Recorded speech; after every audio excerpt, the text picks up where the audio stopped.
Que alegria, mais uma semana eu tô aqui para falar com vocês da Maria Bonita na TV. Você conhece a Maria Bonita? Maria Bonita é uma rede de salões de beleza que virou um programa de TV. Um programa que era para falar de cabelos, gente, de maquiagem, mas acabou tomando uma outra dimensão. Hoje a gente traz beleza, saúde, entretenimento, dicas de moda e muita informação.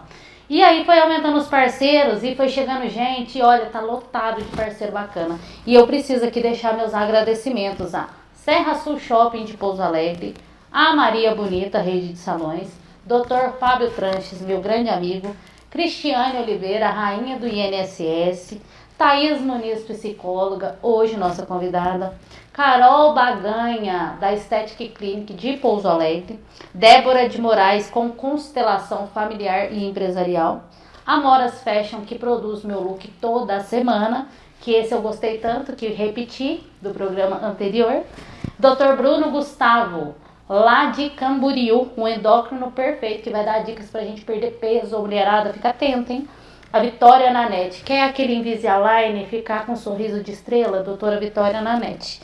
E é isso aí, pessoal. No programa anterior a gente abordou com a doutora Thaís, que para quem não sabe vai ter o seu próprio programa dentro do Maria Bonita e vai ter a oportunidade de sanar todos os assuntos que você aí quer saber sobre saúde mental, terapia de casal, enfim. Hoje a gente trouxe adoção, para pegar o viés da semana passada que a gente estava falando do relacionamento de casal e dos casais que desejam ter filhinhos.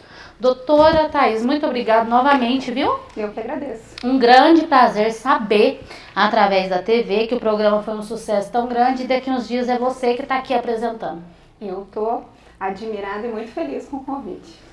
Doutora Thaís, a gente estava falando na semana passada, no qual já teve muita audiência, o pessoal querendo saber mais, a gente teve que estender um pouquinho desse assunto.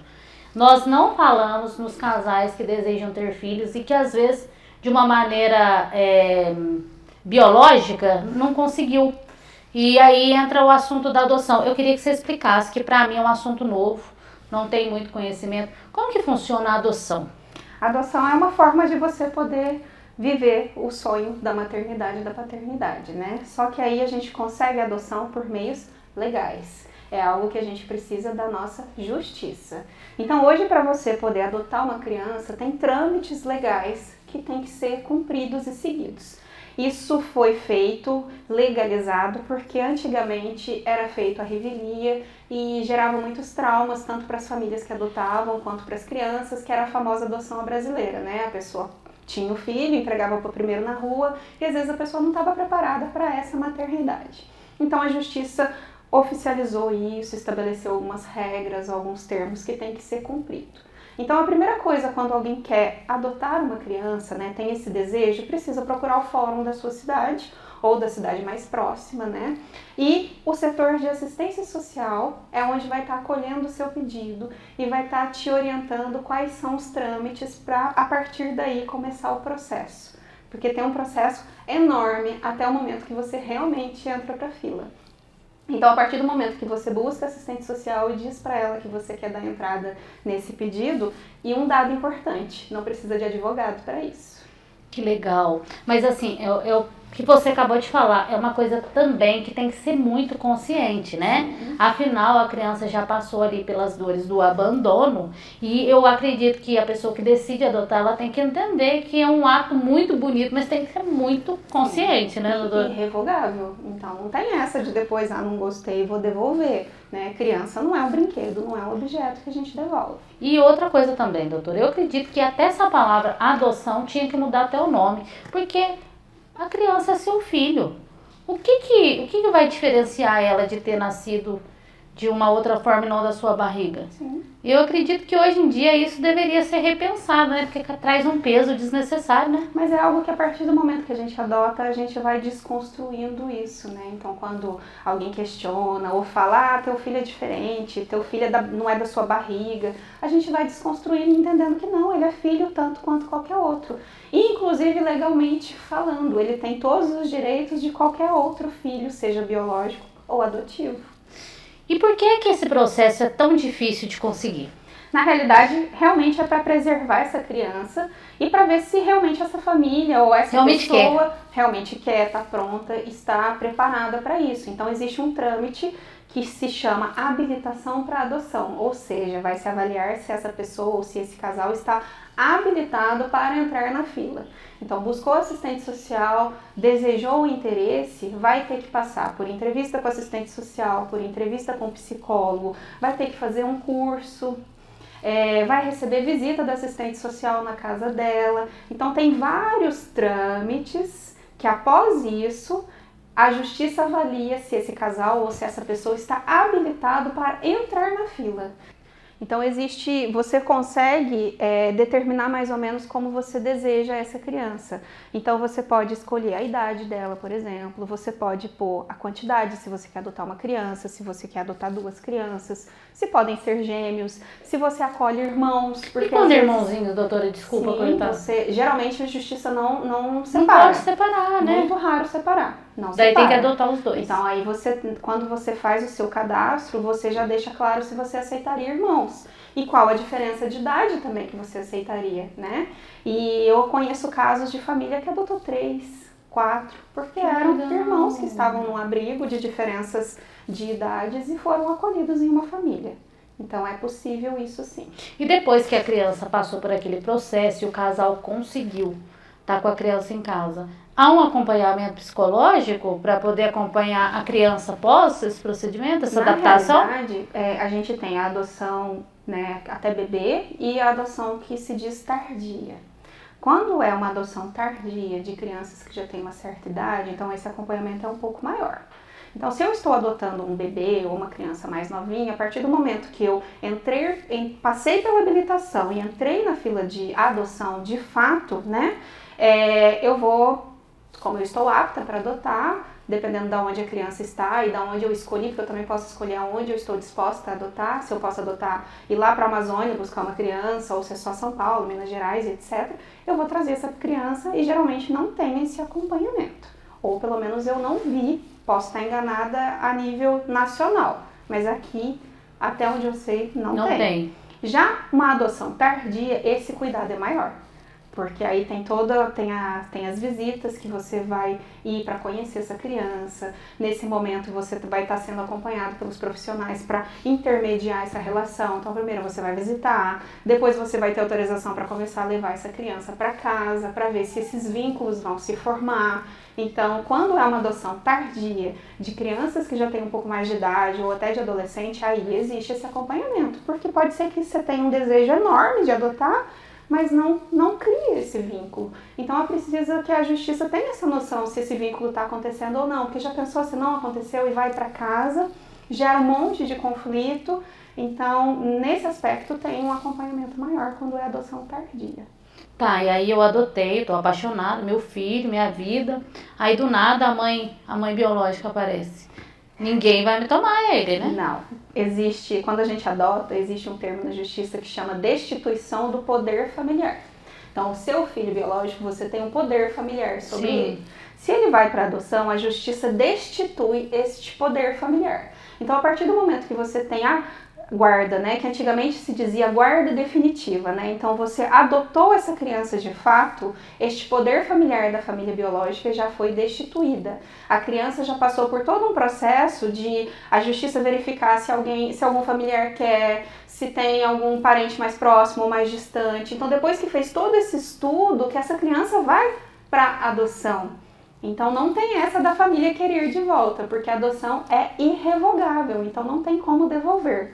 O problema está quando algumas vezes a justiça entrega a guarda, que antigamente era uma guarda provisória, mas ainda não saiu a adoção. E ao mesmo tempo o processo corre de destituição do poder familiar.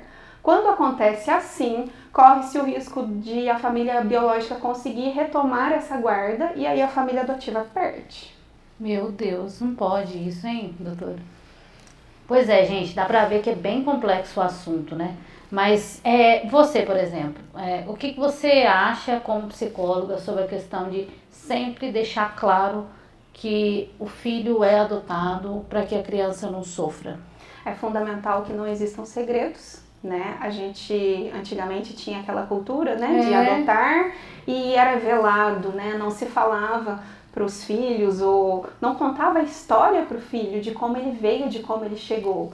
E independente se é biológico ou se é adotivo, é importante a gente saber a história, né? Com certeza. Então, para a formação emocional dessa criança, para ela entender o lugar dela, ela precisa saber a história. Sim, que ela foi adotada, como isso aconteceu, que sim, ela teve pais que geraram, que deram a vida para ela. Então, eu que estou adotando, eu tenho que entender e ter respeito a essa história e essa origem dessa criança, né? Que teve pai e teve mãe antes de mim, né? E qual a idade correta para começar a já contar aos pouquinhos para a criança? Para que não bagunce a cabecinha dela, né? Eu acredito que na hora que a criança comece a ir para a escola. Não, eu cito assim, doutora, por exemplo, eu adotei uma criança aí de 3 aninhos de idade, certo? Aí eu coloquei ela na escolinha. Ali ela já vai ter contato com outras crianças, com outras pessoas. E ali já é o momento, né, que você tem que começar. Deixa eu te partilhar a minha experiência, que você vai entender que a gente pode contar desde o momento que chegou. Né? Então, que legal! Eu sou mãe, né? Aí, tenho pessoal, olha, adotivo, tem conhecimento de causa sobre o assunto. E assim, desde que ele chegou, de todas as formas, eu sempre fui introduzindo essa história pra ele. Então, se a gente estava assistindo, mesmo bebê, assistindo um filminho que abordava qualquer coisa que o bichinho era adotivo, eu, olha, filho, parecido com a sua história. Eu ia ler uma historinha aí que alguma coisa relacionava a filho adotivo. Olha, filho, parecido com a sua história. Filho, da onde que você veio? Eu ensinei desde bebezinho. Quando é bebezinho, a gente ensina a dar tchau, dar beijo. Ele colocava a mãozinha no coração de todo mundo e falava do coração da mamãe, do coração do papai, do coração do vovô.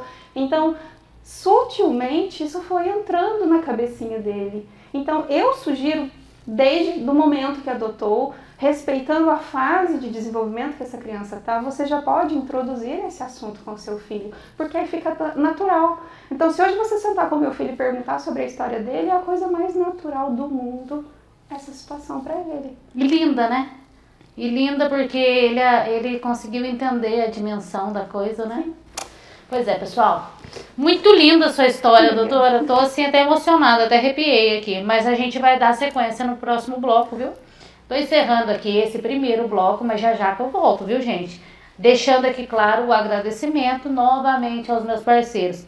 Maria Bonita, Fábio Tranche, Serra Sul, Cristiane Oliveira, doutora Thaís, Carol Baganha, Amoras Fashion, Dr. Bruno Gustavo, Vitória Nanete e doutora Débora de Moraes. E já que a gente volta com mais doutora Thaís.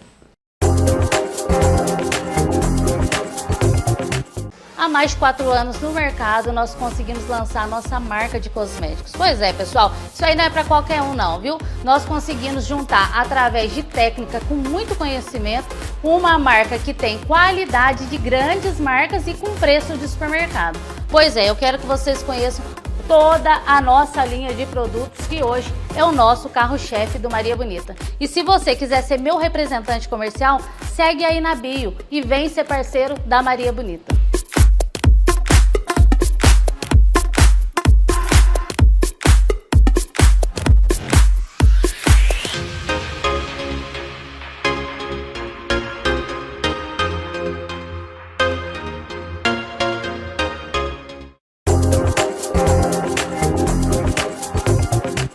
Voltei aqui, pessoal, com mais Maria Bonita na TV, aqui na TV Postos, né? Com a doutora Thaís. E nesse intervalo o pessoal tá mandando perguntas. Então a gente vai finalizar o assunto sobre o autismo e depois, em seguida, a gente vai falar sobre TDAH.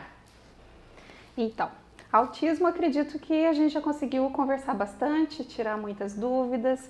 Acho que agora a gente pode aprofundar, então, no TDAH. TDAH é uma sigla de transtorno de déficit de atenção e hiperatividade. Também um transtorno neurológico. O que seria isso? Geralmente são crianças que têm um déficit de atenção, uma dificuldade no foco atencional nas coisas e, ao mesmo tempo, uma hiperatividade motora ou um ou outro. A criança pode ser só hiperativa e não ter o déficit de atenção, ou ela pode ter o déficit de atenção e não ser hiperativa. Então tem essas possibilidades de diagnóstico. É mais comum em meninos do que meninas, mas acomete meninas também. A gente consegue identificar isso na infância, mas demora um pouco para fechar. Geralmente a gente consegue fechar quando dá a entrada da alfabetização lá com 7 anos, mas a gente já identifica sinais inicialmente para poder já estar buscando o tratamento, o diagnóstico, etc. Doutora, mas quais são os sinais do TDAH? Você vai ver que é uma criança que ela não consegue se prender talvez muito tempo numa atividade, o foco atencional dela é muito baixo, então às vezes ela tá ali brincando, fazendo uma atividade, passa uma borboleta, ela vai ficar olhando para a borboleta e vai esquecer de todo o contexto que está acontecendo, ou quando ela é hiperativa, é uma criança extremamente agitada, que não tem parada, que é uma energia absurda, que é uma bateria que a gente fala, meu Deus, que dia que para essa bateria, que horas que cansa, que desacelera. Então, é aquilo, quando você observa aquela criança em relação às crianças da mesma idade, você vê que tem algo ali que está um pouquinho diferente, que está talvez em excesso ou faltando. Então, é uma criança que não vai ficar muito tempo parada, focada num determinado assunto, porém, a gente tem que abrir um parênteses aqui, eu não posso pecar nisso, que dentro do TDAH também existe o hiperfoco. Lembra que a gente falou do hiperfoco no autismo? Sim. No TDAH também. TDAH todos são inteligentíssimos, tá? E geralmente eles também têm um hiperfoco e naquilo eles vão ter atenção. Então, por exemplo, se é uma pessoa que adora um futebol, por exemplo, ele tem um hiperfoco naquele futebol, então ele vai ter uma habilidade absurda, vai dominar o assunto no futebol. Porém, em outras coisas ele não vai ter esse foco atencional. E a gente tem casos aí de pessoas famosas, inclusive, que usam esse hiperfoco a seu favor. Por exemplo, sabe quem tem diagnóstico de TDAH? Conhece aquela psiquiatra famosa, a doutora Beatriz? Ela tem TDAH. Então, ela usou o hiperfoco dela a seu favor na psiquiatria. E eu sou um caso maltratado, doutora? Nós teríamos que fazer sua avaliação para ver se você sofre disso ou não. Eu tô sentindo, tá eu sentindo? acredito que eu tenho, viu, gente? Sim. Então, mas assim, é algo mais tranquilo de se tratar? Sim. É com terapia, é com medicação? Quais são os caminhos para fazer com que a pessoa tenha uma vida mais tranquila? Precisa passar por uma avaliação com o médico, né? Ou o neurologista ou o psiquiatra consegue fechar esse diagnóstico. Às vezes ele também solicita avaliação neuropsicológica, que é uma bateria de testes. E aí a gente precisa verificar qual quadro, se é um quadro mais grave, se é um quadro mais leve. Tem casos que precisa medicar, tem medicações muito pontuais para o déficit de atenção e também às vezes precisa medicar essa hiperatividade para desacelerar e ter um pouco mais de foco. Terapia sempre precisa, né, do acompanhamento psicológico. Casos que às vezes estão com dificuldade de aprendizagem, uma psicopedagoga também auxilia muito no tratamento. Então vai depender muito do quadro e da necessidade. Eu vejo muito aqui em consultório, geralmente a criança quando está passando na fase da alfabetização e ela tem um déficit de atenção muito grande, nesse momento é importante talvez estar medicando. Existem medicações que atuam pontualmente no momento da escola, 4 horas depois já não está mais no organismo, porém tem que fazer esse acompanhamento com o médico, porque a medicação para o TDAH, as medicações são estimulantes e a tarja é preta, porém as pessoas pensam, nossa, mas é uma droga, vai fazer muito mal, pode ser igual uma cocaína, e não é isso. Não vicia. Não é isso. Tem que ter um acompanhamento médico com um médico competente que vai estar vendo a necessidade, a dosagem, porque o que acontece com o cérebro do TDAH? Ele tem uma baixa produção de dopamina. Dopamina é um neurotransmissor que é aquele que faz a gente ter prazer naquilo que a gente faz, é aquilo que prende a gente naquilo. Se essa pessoa está com uma baixa nessa dopamina, como que ele vai focar em alguma coisa? Nada atrai, né? Não vai focar. Só vai focar naquele hiperfoco quando ele tem um hiperfoco. Então a medicação vai estar agindo nessa produção. Então por isso que tem que ter um acompanhamento médico. Mas existem muitos casos que não chega a ponto de necessitar da medicação. Mas quem vai avaliar isso é o profissional. Mas crianças, né, com TDAH, elas têm que ter uma atenção especial na escola, doutora. Eu acredito, né? Elas têm um acompanhamento de um profissional só para elas ali na hora da aprendizagem? Legalmente falando, tem direito, existe uma lei. Porém, o que eu inclusive como profissional, defendo muito que precisa avaliar qual o grau dessa criança. Porque tem casos que não precisam de alguém o tempo todo ali de apoio. Acaba virando uma muleta. Então, é algo que precisa ser avaliado, mas tem direito sim. Tem direito a provas adaptadas, tem direito a local separado para fazer essa prova, por conta de diminuir ruído. Inclusive no Enem, quando você vai fazer inscrição, você pode colocar lá não só quem tem TDAH, como a questão do autismo também. Não é? Porque daí há uma atenção especial, às vezes fazer uma prova separada, né? No TDAH, eles têm um tempo a mais de prova por conta do déficit de atenção. É bem parecida as duas síndromes, né? Elas podem, inclusive, estarem juntas. Uma pessoa só pode ter os dois diagnósticos. E aí, como lidar com isso? TDAH. Porque se o autismo tem sensibilidade a som e o TDAH tá ligado a todo tempo, daí como fazer? Por isso que é muito importante um acompanhamento com o profissional para estar estando junto ali, orientando, adaptando, estimulando da melhor forma possível. Tem até o filho do Marcos Mion, que ficou super famoso, né? Eu não sei o nome dele, mas vale a gente falar aqui no programa, porque o Marcos Mion abraçou essa causa do autismo e conseguiu fazer com que o Brasil amasse o menino dele, porque conseguiu fazer com que o menino interaja com a família, que abrace a família, que viva de uma maneira normal, né? Porque melhorou a qualidade de vida, né? Exatamente. Então quebrou um pouco desse assunto, porque tem uma certa resistência por falar de autismo, As pessoas imaginam o autismo só aqueles casos gravíssimos. Quando vem à cabeça da gente, a gente realmente... E não é isso. Eu poderia dizer até que eu tenho características que, se um dia eu quiser aprofundar, corre-se o risco de eu estar dentro do espectro. De tão amplo que é o espectro autista. Então, é algo que a gente precisa respeitar muito e levar em consideração que não é só aqueles casos extremamente graves. E aqui no consultório você tem muitos casos que você trata? Aparece bastante, né? Mas hoje em dia, hoje eu devo estar com uns 3 casos no momento atendendo, que são autistas adolescentes. Inclusive nós descobrimos e diagnosticamos agora na adolescência, ou seja, foi tão leve, né, o quadro dela que ela conseguiu vir bem e pegou mais na hora que começou a ter aquele monte de matéria, aquele monte de professor, aí pegou um pouco mais, foi a hora que buscou ajuda e a gente conseguiu fechar o diagnóstico que ela tinha, sim, um autismo leve. Que legal, doutora. Agora é o seguinte, nós falamos de tantos temas, nós falamos no programa anterior de terapia de casal, aí a gente trouxe adoção, né? E agora, antes de finalizar, eu queria que você falasse um pouquinho da doutora Thaís, porque você é tão novinha para dominar tantos assuntos assim, que hoje chega a dar um nó na minha cabeça, gente, essa mulher de tão inteligente. Sei lá que síndrome ela tem, viu? É síndrome da inteligência, eu acho.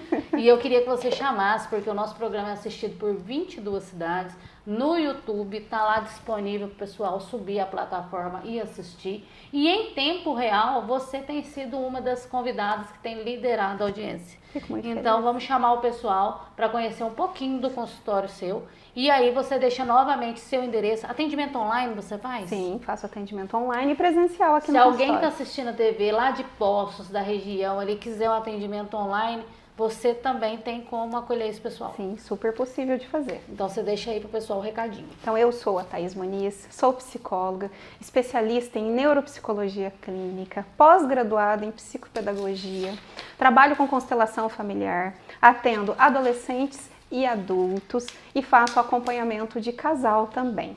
Tanto o casal juntinho quanto pessoas que buscam melhorar o seu relacionamento com o seu parceiro ou com a sua parceira. E com a criançada também, né? Sim, com Por certeza. exemplo, nesse tópico que a gente falou nesse programa aqui de TDAH, agora tá voltando às aulas, doutora. E aí, às vezes, começa a aflorar e despertar, né? Nos pais uma atenção, porque às vezes o filho passou aquela rotina das férias e não consegue voltar no mesmo ânimo, né? E engatilhar. Aí talvez seja o momento de buscar uma atenção a isso, né? Sim, a gente precisa... A gente tem essa disponibilidade de estar acompanhando nesse retorno de aulas. Tem muitas crianças que já começam a resistir a esse momento. Ninguém quer, né? Ninguém quer sair daquela rotina de fazer o que bem entende, comer e dormir, né? Mas também a gente tem que pensar naquelas crianças que estão entrando no seu primeiro aninho de escola. Ai, é verdade. E que aí tá agarrada a saia da mãe, agarrada a calça do pai. E vem aquela perca, né? E aquele momento de cortar aquele Difícil, vínculo. né? Então é muito bacana fazer esse acompanhamento junto desse desmame, dessa criança entender que ela não está sendo abandonada pelos pais, que ela está num ambiente de cuidado. Então tem muita coisa dentro da psicologia que a gente pode estar cuidando e acompanhando nesse momento também. Hoje eu posso falar para vocês que eu acredito que a terapia e os psicólogos serão uma das profissões que, olha, terão mais grande destaque. Por quê?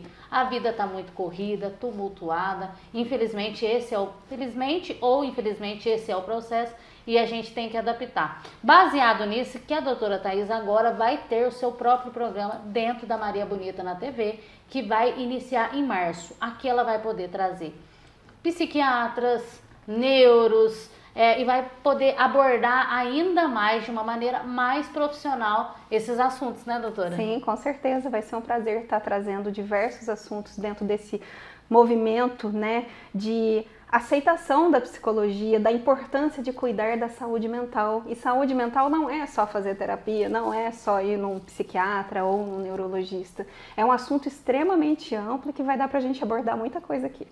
E eu fico muito feliz porque antigamente, porque eu faço terapia há muitos anos e eu acho que eu nunca posso deixar de fazer, e a gente era vista assim, você vai no terapeuta, você é louca. Graças a Deus que isso tem mudado, porque a gente tá fazendo terapia para aprender a lidar melhor com esses dilemas e em sociedade, né, doutora? Sim, hoje o mais importante que eu vejo que precisa muito é a inteligência emocional.